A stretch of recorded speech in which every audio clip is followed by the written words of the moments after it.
Hey kiddos, welcome back. We're gonna do a little story time. I don't know about y'all, but I have really been missing reading every day and really have been so interested to catch up with what's been going on in James and the Giant Peach by Roald Dahl. Um, we were reading this book before all of this craziness started happening, and so I wanted to catch us up on what's been going on in the book so far, and then we will read our next chapter, and these videos will be posted every day so that you guys can read along with me and then maybe watch the film at home. All right, so what has been happening in James and the Giant Peach so far? James got those magic seeds from random stranger in the park. Don't take stuff from random strangers. But in books, whatever. So he got those seeds, went home where his mean old aunts were living, and he spilled the seeds. And those magic beans must have done something because they made that peach grow giant, and it's got some little bug friends with him too.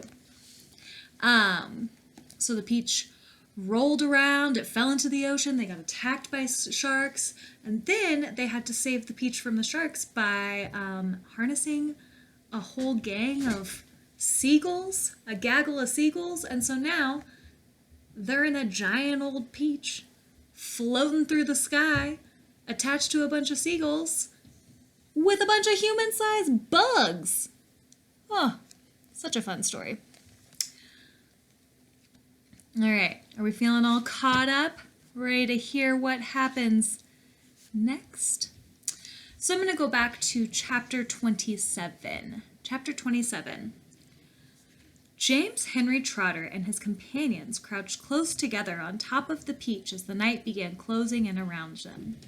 Clouds like mountains towered high above their heads on all sides, mysterious, menacing, overwhelming.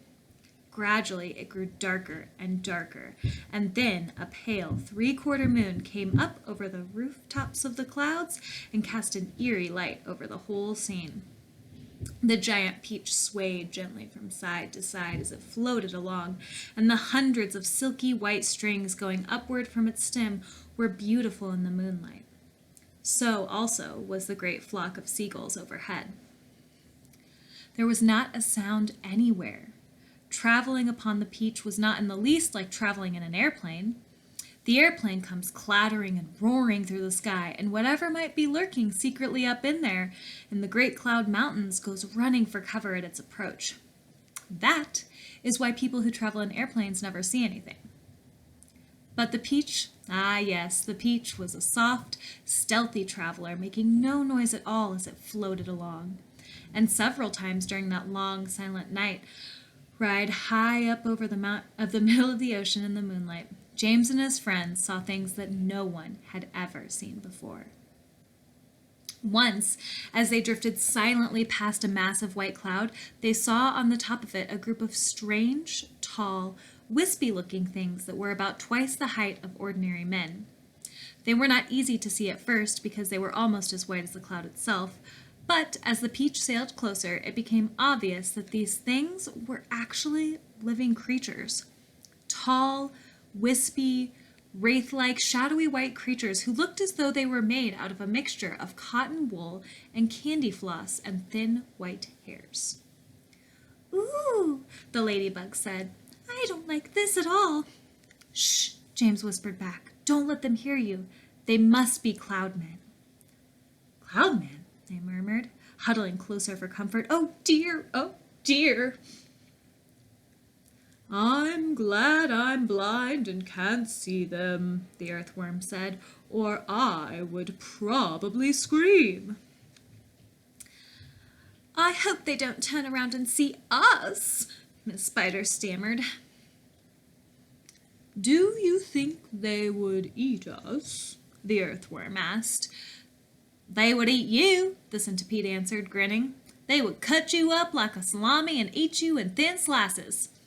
The poor earthworm began to quiver all over with fright. "But what are they doing?" the old green grasshopper whispered. "I don't know," James answered softly. "Let's watch and see." The Cloudmen were all standing in a group, and they were doing something peculiar with their hands. First, they would reach out, all of them at once, and grab handfuls of cloud. Then they would roll these handfuls of cloud in their fingers until they turned into what looked like large white marbles. Then they would toss the marbles to one side and quickly grab more bits of cloud and start over again. It was all very silent and mysterious. The pile of marbles beside them kept growing larger and larger. Soon there was a truckload of them there at least.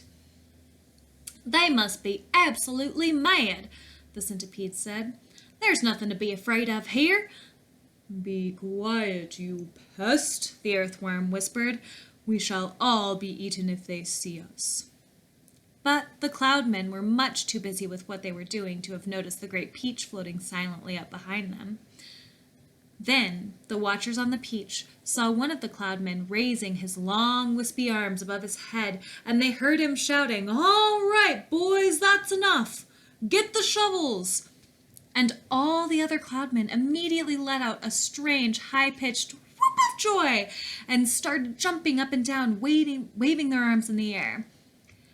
Then they picked up enormous shovels and rushed over to the pile of marbles and began shoveling them as fast as they could over the side of the cloud into space. "Down they go," they chanted as they worked. "Down they go, hail and snow, freezes and sneezes and noses will blow." "It's hailstones," whispered James excitedly. "They've been making hailstones, and now they are showering them down onto the people in the world below." "Hailstones?" the centipede said. "That's ridiculous. This is summertime. You don't have hailstones in summertime." "They are practicing for the winter," James told him. "I don't believe it," shouted the centipede, raising his voice. "Shh," the others whispered, and James said softly, "For heaven's sake, centipede, don't make so much noise." The centipede roared with laughter. "Ha, ha, ha! Those imbeciles can't hear anything," he cried. "They're deaf as doorknobs, you watch." And before anyone could stop him, he had cupped his front feet to his mouth and was yelling at the Cloudmen as loud as he could. "Idiots!" he yelled. "Nincompoops! Half-wits! Blunderheads!